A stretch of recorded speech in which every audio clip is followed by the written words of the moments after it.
అభివృద్ధి చేశాం.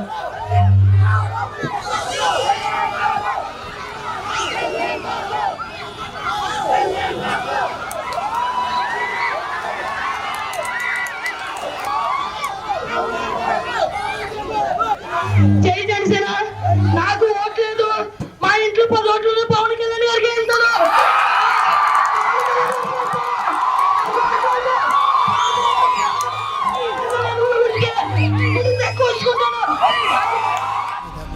యుద్ధమిటి పదర మార్పు మంచిదే మన కోసమే చీకటి తెర తెంచుకుని పదరా తోడు జన సైన్యమే